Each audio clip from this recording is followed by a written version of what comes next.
Hello दोस्तों, आप सबका फिर से एक बार स्वागत है Abdul Rahman tech official channel में। आज हम आपको बताएंगे जीव विज्ञान के कुछ महत्वपूर्ण सवाल जो मैंने अपने से बनाए हैं और ये बहुत ही ज़रूरी है। हर एक एग्ज़ाम में 2 या 3 सवाल ज़रूर आता है इसमें से जो मैंने बनाया है।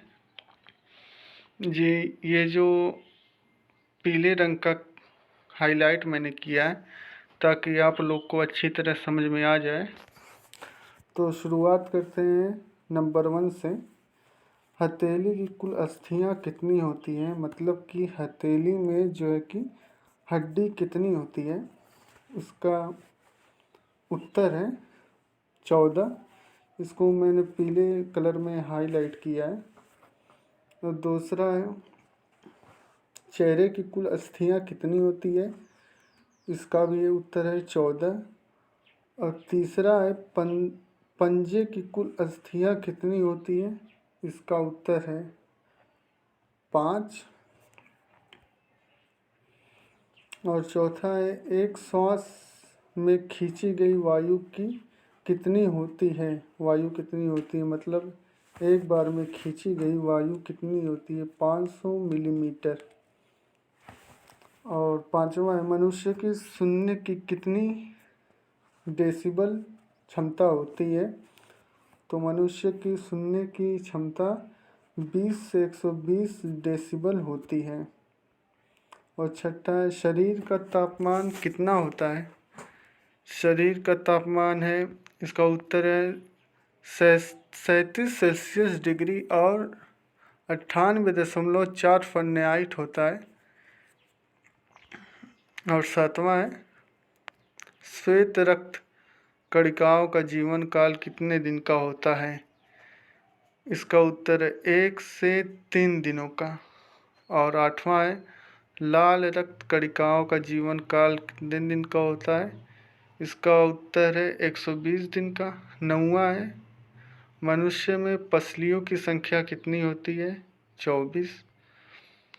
और 10वां है 1 मिनट में हम कितनी बार सांस लेते हैं? 16 बार। इसका उत्तर है 16 बार हम सांस लेते हैं। मनुष्य में रक्तदाब यानी कि ब्लड प्रेशर कितना होना चाहिए? जब हम ब्लड प्रेशर चेक कराने जाते हैं तो उसमें बताता है 120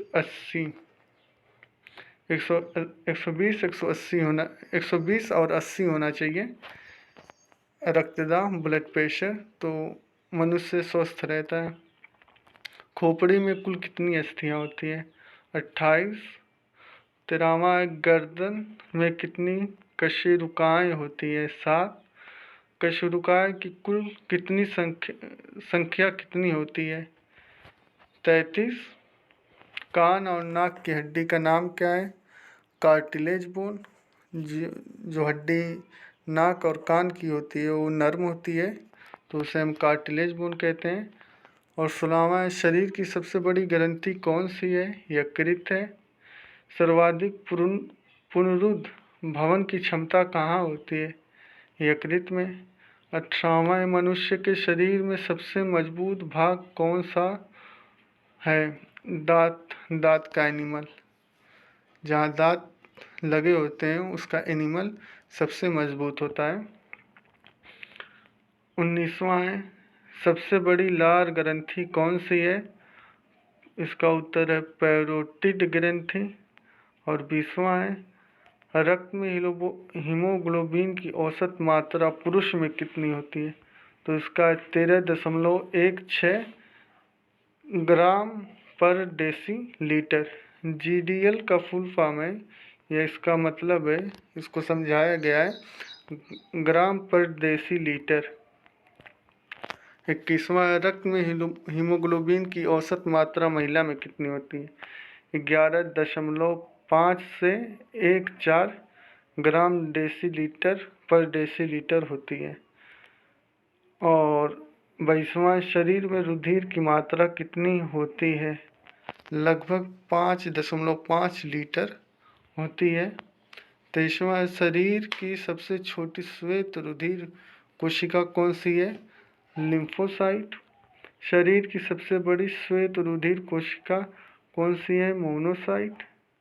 रक्त का थक्का बनने में कितना समय लगता है? मतलब रक्त का थक्का मतलब जमने में, जब हमारे शरीर में कहीं कट जाता है ब्लड वगैरह से, तो उसमें जो प्लेटलेट्स जमाता है, खून को क्लोटिंग करता है, उसमें कितना समय लगता है?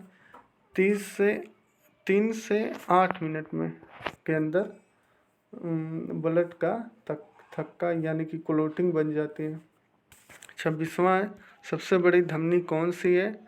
Abdominal aorta. और 27वां है, वृक्क का भार कितना होता है? 150 ग्राम होता है। मेरुदंड की लंबाई कितनी होती है? 42 से 45 सेंटीमीटर। क्रेनियल तंत्रिकाओं की संख्या कितनी होती है? 12 जोड़ी। और सबसे लास्ट 30वां है, सबसे लंबी तंत्रिका कौन सी है? सिएटिक तंत्रिका है। ये 30 क्वेश्चन थे पूरे, जो बहुत इम्पोर्टेंट है, आप पढ़ लीजिएगा और जो ना समझ में आए पूछ लीजिए। अगर आप नए हैं तो चैनल को सब्सक्राइब कर दें। धन्यवाद। आज के लिए इतना ही।